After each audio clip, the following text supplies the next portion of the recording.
Hello दोस्तों, मैं शिवम कुमार अपने YouTube channel SV coaching classes में आपका हार्दिक स्वागत एवं अभिनंदन करता हूं। तो आज हम पढ़ेंगे क्लास 12 की फिजिक्स में किरचॉफ का प्रथम नियम, जिसे संधि का नियम या धारा का नियम भी कहते हैं। ठीक है, जिसे संधि का नियम या धारा का नियम भी कहते हैं। ठीक है, तो सबसे पहले देखिए मैंने क्या लिखा है। मैंने एक संधि ले ली है ना। मैंने एक संधि ले ली है यहाँ पर।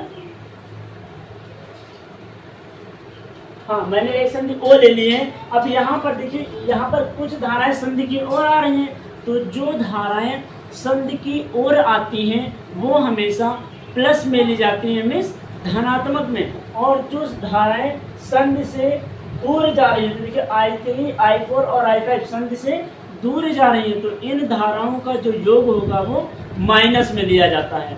ठीक है, तो देखिए मैंने लिखा है, क्या लिखा मैंने, किसी वैद्युत परिपथ की किसी भी संधि पर मिलने वाली समस्त धाराओं का बीजगणितीय योग क्या होता है, शून्य होता है।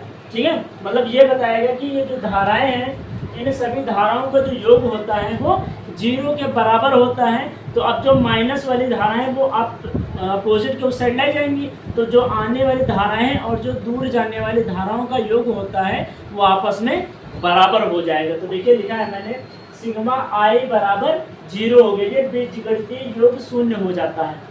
फिर I1 प्लस I2, अब ये प्लस क्यों लिखा, क्योंकि जो संधि की ओर आती है वो प्लस में। देखिए I1 और I2 संधि की ओर आ रही है ना, तो इसी वजह से I1 प्लस I2 किसमें हो जाएगा, प्लस में। और जो धाराएं संधि से दूर जा रही हैं वो माइनस में, तो माइनस I3 हो जाएगा, माइनस I4 हो जाएगा, माइनस I5 बराबर 0। अब जितने माइनस वाले हैं आप उनको प्लस बनाने के लिए बराबर के इधर ले आएंगे, तो I1 प्लस I2 बराबर हो जाएगा I3 plus I4 plus I5 हो जाएगा।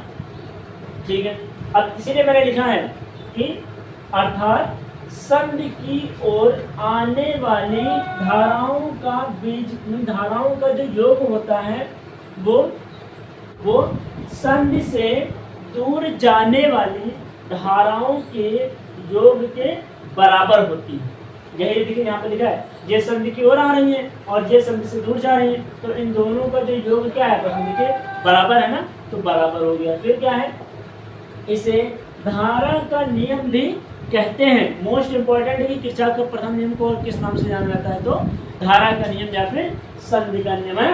और यह आवेश के संरक्षण, ये संरक्षण लिखा है, ठीक है, आवेश के संरक्षण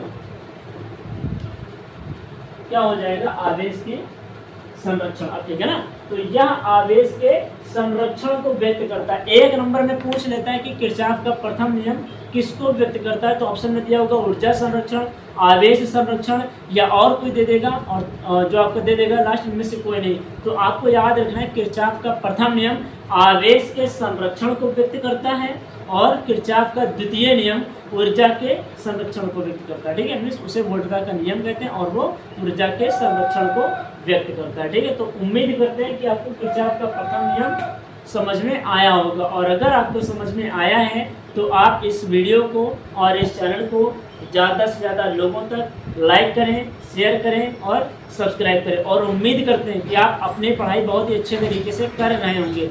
अगर आपको किसी टॉपिक में, किसी भी सब्जेक्ट में प्रॉब्लम होती है तो आप मुझे कमेंट बॉक्स में कमेंट करिएगा। ठीक है, हम आपको उसका सोल्यूशन दे देंगे। तो मिलते हैं नेक्स्ट वीडियो में किरचॉफ के द्वितीय नियम के साथ में। Thanks for watching this video.